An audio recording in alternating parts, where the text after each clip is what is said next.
Antes de entrar aquí yo hablaba con ella y le decía que hoy día Dios recogía de sus manos la hoja llena de garabatos que ella escribió y le daba una hoja en blanco para escribir una nueva historia. Yo vi emoción en sus ojos. Este privilegio de nacer de nuevo es una cosa que no se puede describir con palabras. Yo me bauticé con 13 años de edad.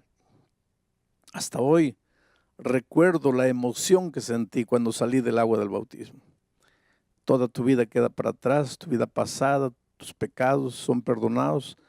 Mañana o pasado mañana vamos a estudiar el asunto del bautismo más detenidamente. Pero esta noche vamos a ver la entrega de Marta al Señor Jesucristo. Marta, tú no podemos decir que has sido una gran pecadora que estaba ahí en el fango del pecado, nada de eso. Pero tu vida era vacía. Buscabas un sentido para tu vida y lo has encontrado en Cristo Jesús.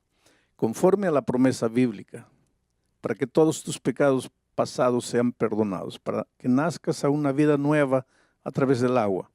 El pastor regalado, como ministro del Evangelio, por mandato bíblico, te bautiza en nombre del Padre, del Hijo y del Espíritu Santo. Amén.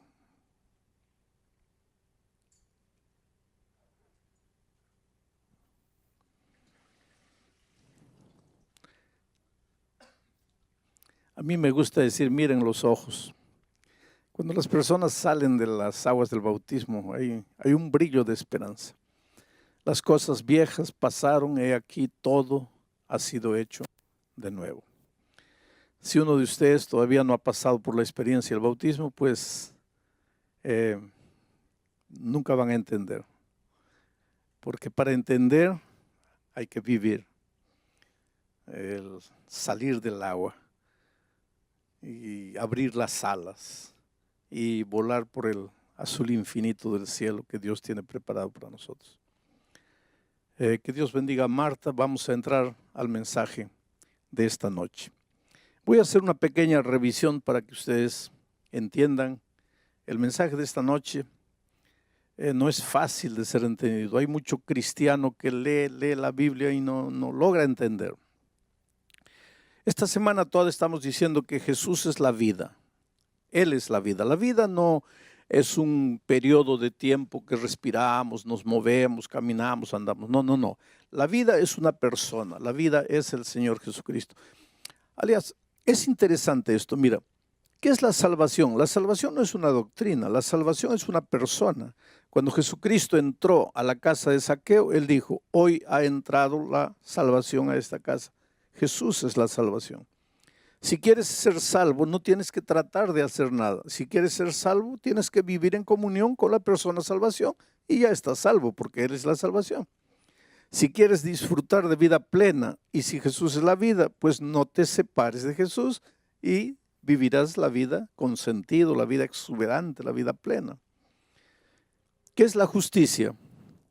Jesucristo o el profeta Jeremías, hablando de la venida del Mesías, dijo que en los días del Mesías Judá sería salvo, Israel estaría seguro, y este será el nombre por el cual lo llamarán Señor Justicia Nuestra. Jesús es la justicia.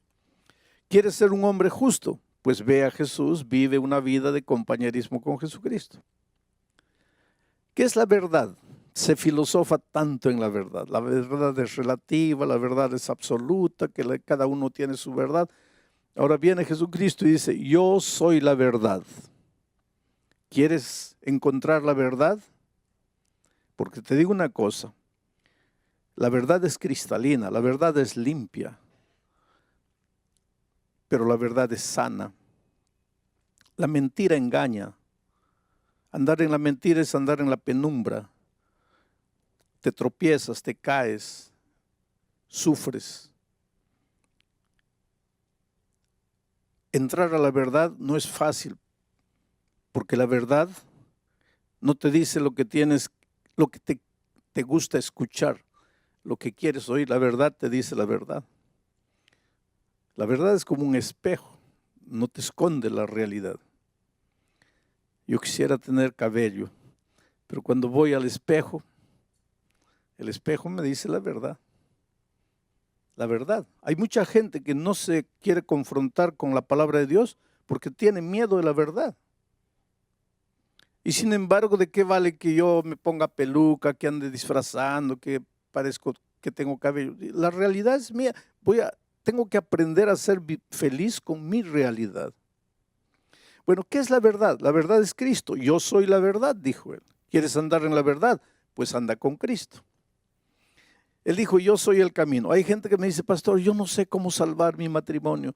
Pastor, yo no sé cómo educar a mis hijos. Pastor, yo no sé cómo pagar mis deudas. ¿No sabes cómo? Entonces necesitas encontrar el camino. Porque si no sabes cómo, estás perdido. Y si estás perdido, no has encontrado el camino. Y Jesús es el camino. Ve a Jesús, vive con Él, no te separes de Él. Tú te das cuenta que la vida cristiana toda es comunión con Cristo. Es por eso que el centro de la experiencia cristiana es Jesucristo. No es tu ropa, no es la música, no es la comida, no es el cabello, no es el sábado, no es el diezmo. Todo eso tiene su importancia y tiene su lugar en la vida cristiana, pero el centro del cristianismo es Cristo. Por eso el cristianismo se llama cristianismo. El centro de la vida del cristiano no es la iglesia, porque si fuera la iglesia, el cristianismo tendría que cambiar de nombre, tendría que llamarse iglesismo, pero se llama cristianismo porque Jesús es el centro de la vida cristiana. Y entonces, ¿por qué vamos a la iglesia? Porque Jesús dice que Él es la cabeza y la iglesia es su cuerpo. Y si yo quiero estar con Cristo, tengo que estar en su iglesia, porque simboliza el cuerpo de Cristo. Y si yo amo a Jesús, amo la cabeza y amo el cuerpo. No puedo separar ambas cosas. Bueno, vamos a entrar al tema de esta noche. Aquí está Jesús, Él es la vida. Si Jesús es la vida y yo me separo, entro al territorio de la muerte. No es una muerte instantánea, ya lo dije, es una muerte lenta, paulatina. Ojalá que fuera instantánea, porque si fuera una muerte instantánea, pues me separo de Jesús y muero. Y se acabó, ya no hay dolor, ya no hay sufrimiento, porque los muertos nada saben. El asunto es que esta muerte no es instantánea, es un morir muriendo en gerundio. Desde el momento que me separo de Jesús, empiezo a morir. Muere mi familia, mi vida financiera, mi vida profesional, mi vida personal, mueren mis valores, mis virtudes y finalmente mueren las ganas de vivir y no quiero vivir más. Ahora un día me encuentro aquí desesperado, todo anda mal en mi vida, tengo ganas de matarme y yo pregunto, ¿hay solución? Claro que hay solución. ¿Y cuál sería la solución lógica? Pues volver al Señor Jesucristo. Solo que ahí, cuando estoy volviendo al Señor Jesucristo, aparece el enemigo y dice, no. La palabra de Dios, porque el diablo usa la palabra de Dios cuando le conviene. Ojalá que usara la palabra de Dios completa, no, él agarra lo que le conviene. Entonces dice, la palabra de Dios dice, la paga del pecado es la muerte. Y este pecó, por lo tanto tiene que morir. Tiene que morir. Entonces aparece la figura maravillosa de Jesucristo y dice, no, él merece morir porque Él se fue, voluntariamente se fue, entró al territorio de la muerte, merece morir, pero yo voy a morir en su lugar. Y Él ya no necesita morir, porque Él va a transferir todos sus pecados para mí y yo voy a ir a la cruz del Calvario llevando los pecados de Él. Él está libre, ya sin pecado, porque ya pasó todos los pecados para mí y yo voy a morir en la cruz del Calvario. Solo que este concepto teórico es difícil de entender por el ser humano. Por eso Dios le dio a Israel la orden, hágame un santuario. Y lo que sucede en ese santuario es la explicación práctica de cómo funciona la salvación. Y entonces anoche dijimos que en Israel, en el santuario de Israel, cuando un pecador reconocía que había pecado y reconocía que tenía que morir por causa de su pecado, agarraba un corderito inocente e iba al santuario, a la presencia del sacerdote, y colocaba el santuario en el altar, colocaba el corderito en el altar y levantaba el cuchillo. Pero antes de eso, antes de levantar el cuchillo, colocaba la mano en el corderito y transfería todos sus pecados para el corderito.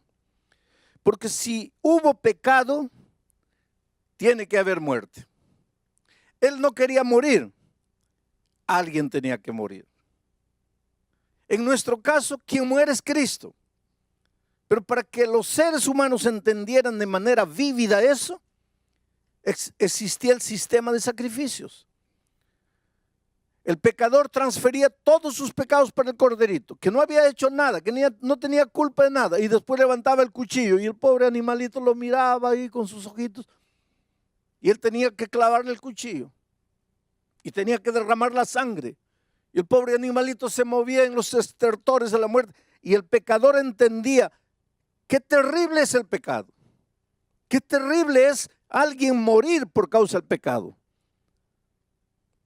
Pero en el plan de la salvación el pecador no necesita morir, puede transferir su pecado a otro. En Israel al Cordero.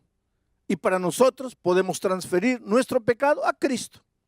Y Él murió en la cruz como un cordero, fue llevado al matadero. Y como una oveja muda delante de sus trasquiladores, enmudeció y no abrió su boca, dice Isaías 53. Muy bien, ahora vamos a entrar al tema de hoy. Una vez que había sido sacrificado el cordero, el pecador ya estaba libre de sus pecados, porque ahora todos sus pecados habían pasado al cordero. Y el cordero ya había muerto por sus pecados. Pero no terminaba el ceremonial ahí. Y ahora voy a leer para ustedes lo que dice Levítico capítulo 4, versículo 30. Luego que el corderito había muerto y la sangre se había derramado, luego, con su dedo, el sacerdote tomará de la sangre y la pondrá sobre los cuernos del altar del holocausto y derramará el resto de la sangre al pie del altar.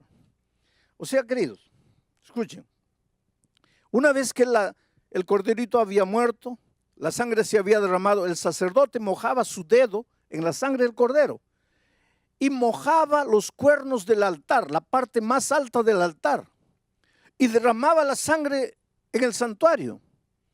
Y de esta manera, los pecados del pecador que habían sido transferidos para el cordero, ahora eran transferidos para el santuario. Y aquí viene lo difícil y lo que mucha gente no entiende. Pero ¿por qué tenía que ser esos pecados? Tenían que ser transferidos al santuario. Una vez por año, Dios le daba a Israel una orden. Y les voy a leer la orden que Dios le daba a Israel. Y esto se realizaba una única vez por año. Levítico capítulo 6, versículo 25. Dice así: habla a Aarón y a sus hijos y diles: esta es la ley del sacrificio expiatorio. En el lugar donde se degüella el holocausto será degollada la ofrenda por el pecado delante de Jehová. Es cosa santísima. El sacerdote que la ofreciere por el pecado la comerá en lugar. Antes quiero explicarles esto. Mira, una vez que el sacerdote mojaba su mano con la sangre y la colocaba en el cuerno del altar y derramaba la sangre, comía la carne del cordero.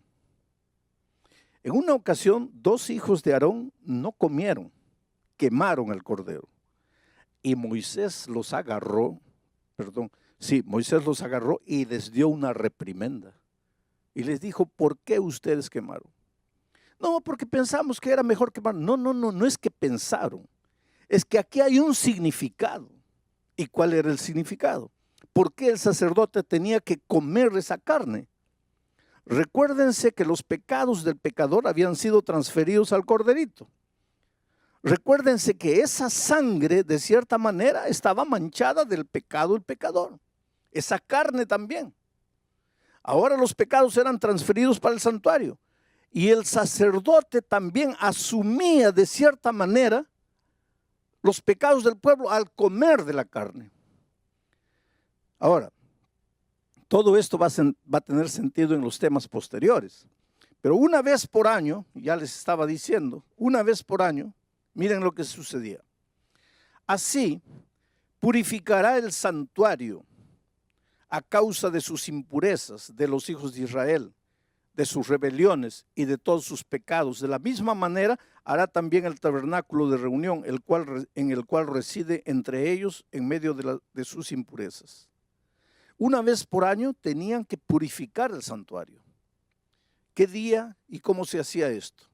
En el versículo 29 dice, en el mes séptimo, a los 10 días del mes afligiréis vuestras almas y ninguna obra haréis, ni el natural ni el extranjero que mora entre vosotros, porque en ese día se hará expiación por vosotros y seréis limpios de todos vuestros pecados delante de Jehová. Muy bien, ahora voy a tratar de explicarles este asunto. Miren, cuando el pecador transfería sus pecados al Cordero, él se iba libre. Ya no tenía pecado porque su pecado había pasado para él. Ya no necesitaba morir él porque el corderito moría en su lugar. Pero a través de la sangre del Cordero, los pecados eran transferidos para el santuario. Los pecados no se evaporaban. No es porque él dijo, perdón, ya se hicieron humo. Los pecados estaban registrados, estaban manchados en el altar del santuario con la sangre del Cordero. Y por eso Dios decía, y una vez por año tienen que purificar el santuario. Quiere decir, ¿qué significa purificar el santuario? Tienen que sacar el pecado del santuario y llevarlo a su verdadero origen.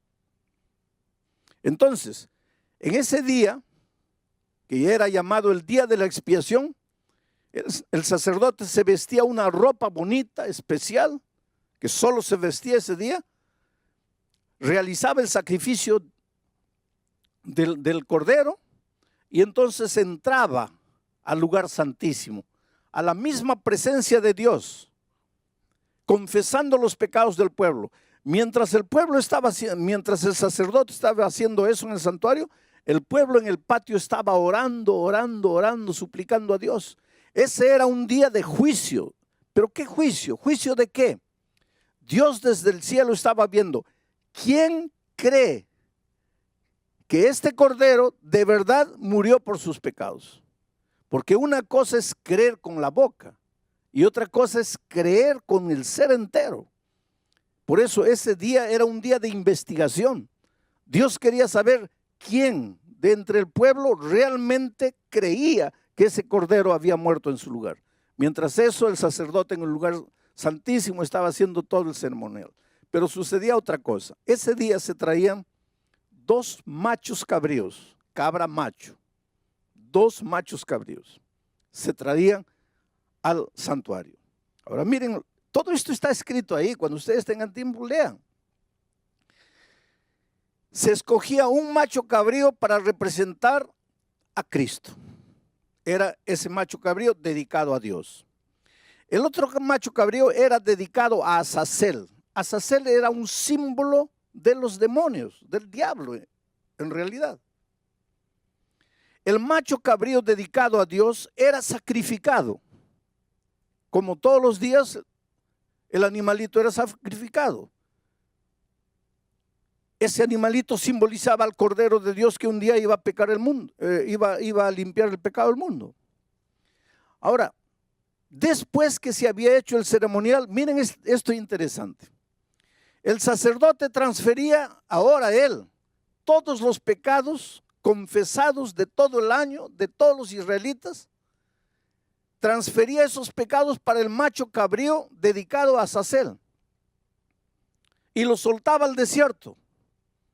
Y el animal se iba por el desierto llevando simbólicamente todos los pecados y moría en el desierto de hambre, de inanición, de sed, moría cargando todos los pecados de la humanidad. Y entonces mucha gente piensa y dice así, quiere decir que nosotros somos salvos por el diablo, porque ese macho cabrío simbolizaba al diablo. Quiere decir que nosotros somos salvos por el diablo, que el diablo se lleva finalmente nuestros pecados. No es así. Somos salvos por el sacrificio del Cordero de Dios que quita el pecado del mundo. Y entonces, ¿por qué el macho cabrío dedicado a hacer se llevaba los pecados? Porque aunque los pecados ya fueron perdonados para el ser humano, hay un verdadero autor de todos los pecados. El que inventó el pecado, el padre de los pecadores, el que llevó a la humanidad toda a caer en el pecado, el que engañó a Adán y Eva, el que te engaña todos los días, el que quiere destruir tu vida, y ese es el diablo.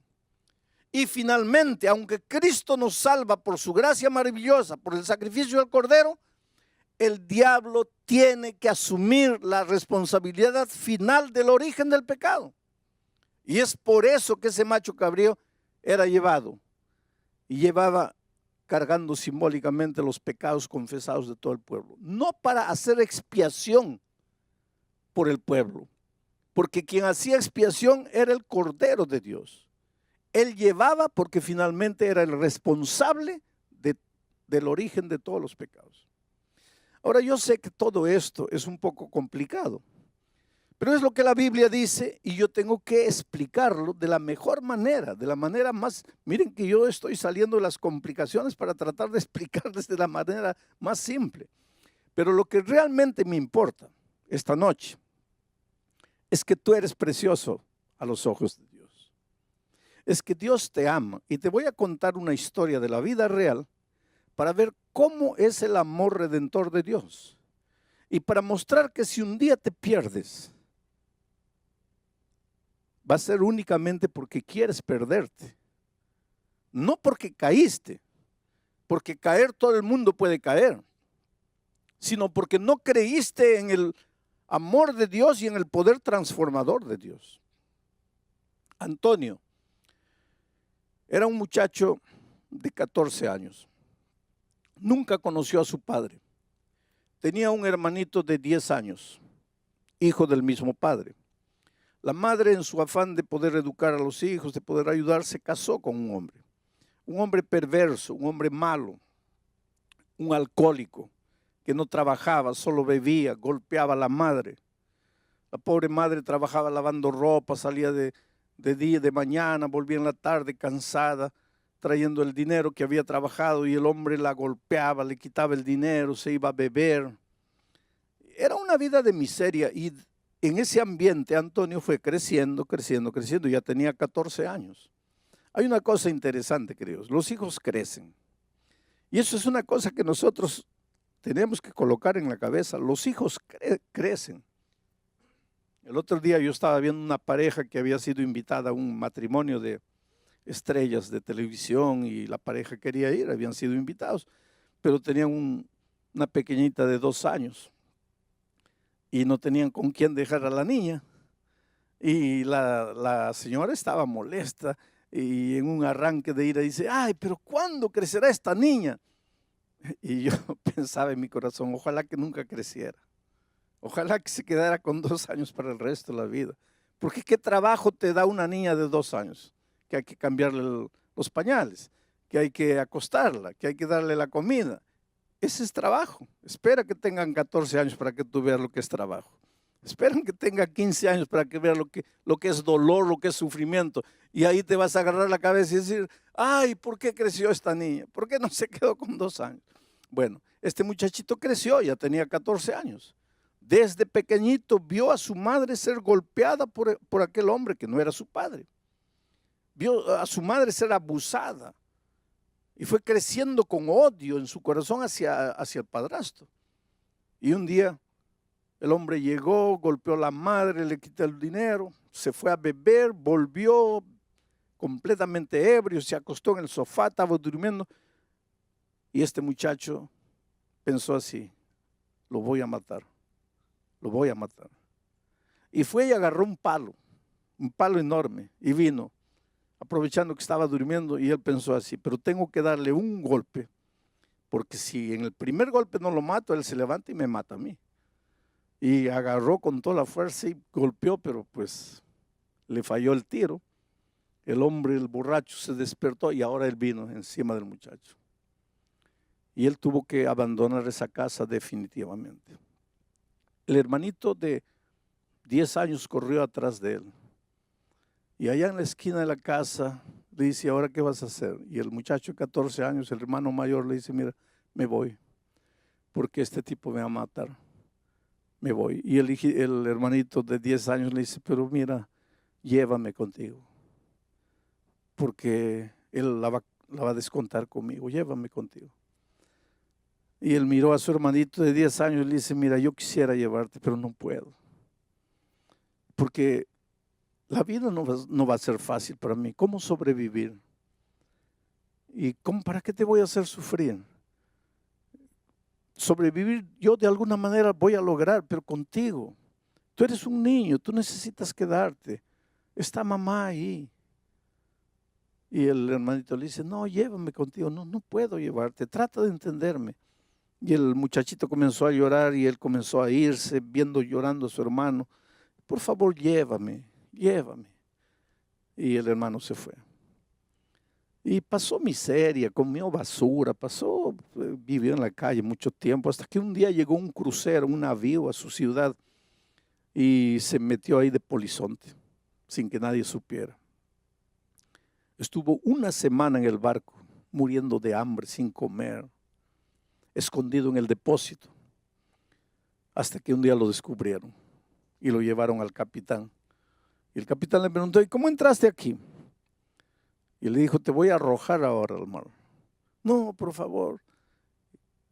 Entonces le dijo el capitán, mira, vas a ir a la cocina y vas a ayudar al cocinero, a los cocineros allá, a lavar platos, a pelar papas, ve allá.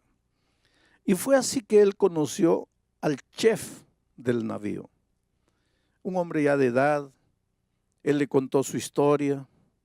El hombre se compadeció del muchacho y le dijo, mira, yo te voy a enseñar a cocinar y nunca vas a pasar hambre. Y esta es una profesión que te va a dar mucho dinero. Y lo adoptó prácticamente como su hijo. Y lo fue cuidando y enseñando. Después, cuando llegaron a la ciudad, lo dejó ahí, pero después fue visitándolo, ayudándolo, enseñándolo. Y este muchacho de 14 años continuó creciendo y se volvió un tremendo chef internacional, viajaba por el mundo todo, ganó algunos concursos, se llenó de dinero y decidió volver a su tierra, a México, a buscar a su madre, a su hermano. La madre había muerto, tuberculosa. Encontró a su hermano, una piltrafa humana, drogado, viciado. No era nada, era una cosa, era un objeto. Vivía en ese barrio con los drogadictos ahí. Y lo peor para él fue cuando el hermano le dijo, mira, ¿qué viniste a hacer hoy día? ¿Quieres ayudarme? Un día yo te supliqué, un día yo te imploré que me llevaras contigo y no quisiste. ¿Qué vas a hacer ahora por mí? Y cuando yo pienso en lo que Jesucristo hizo por nosotros, yo conocí a este muchacho Antonio. Y cuando me contó su historia me dice, pastor, mientras mi hermano viva allá donde vive, en medio de la basura, yo jamás voy a poder ser un hombre feliz. Yo estoy muriendo por dentro. Yo maté a mi hermano. Mi hermano está ahí porque yo no lo llevé, porque yo lo dejé, porque yo lo abandoné. Pero queridos, si un día uno de ustedes se pierde, si un día tú te pierdes, por favor, jamás digas que Jesús te abandonó, porque Él sí dejó todo allá en el reino de los cielos y vino a buscarte. La otra noche dije, cuando Adán y Eva pecaron, ¿qué cosa eran esos dos seres humanos en medio del universo gigantesco? millones y millones de seres no caídos, de ángeles fieles. ¿Qué cosa era Adán y Eva? Dios podría abandonarlos, dejarlos ahí para siempre, perdidos. Hubieran muerto y se acabó esa raza rebelde. Dios podría haber creado otros mundos, otros hijos mejores. Pero Él dejó todo en el reino de los cielos y vino a esta tierra. Porque tú eres importante. A veces golpeado por la vida, a veces destruido por tus propios errores, atormentado por tu conciencia, azotado por tu culpa. Te preguntas, ¿qué ve Dios en mí para buscarme? Yo no sé. Jamás lo sabré. Porque yo no sé qué vio Dios en mí para buscarme. Una cosa sé. Necesitas parar de correr. Necesitas dejarte encontrar por el Señor Jesús. Necesitas confiar menos en tus fuerzas y más en el amor maravilloso de Jesucristo. Estás inmerso en un mundo materialista, en un mundo consumista, en un mundo humanista que te enseña, saca la energía interior, saca la vibra. ¿Qué energía interior? Dentro de ti solo hay un pozo de frustración, de fracaso. Levanta tus ojos al cielo, clama a Dios, ríndete, entrégate, sométete al poder divino. Dile, Señor Jesucristo, he intentado todo, he luchado solo, estoy cansado, estoy herido, no puedo más. Déjate encontrar por el Señor Jesucristo. Él ya vino a la tierra, Él asumió tu culpa, Él cargó tus pecados. Phantom thoughts, chasing fears they never knew. Where do we go from here? In a world so unclear, voices call from the abyss. Is there something we miss? Synthesizers brief inside, heartbeat in electric hum. Fragments of a shattered mind, rhythms start to spirits numb. In the silence, can you hear harmony with every tear? Symphony of restless souls, an eternal burning cause. Where do we go from here? In a world so unclear, voices call from the abyss. Is there something we miss? City lights start to fade away, sun peeks through the hazy sky. A chance to break the endless chase, a moment for a single sigh. Maybe this is where we start, a brand new map within our hearts. The whispers turn to guiding stars, embrace what truly scars. From the ashes we can rise, find the strength within our eyes. United in our silent plea, there's beauty in the things we see. This is where we go from here, through a world that can be clear. Listen to the whispers rise, or find what we all despise.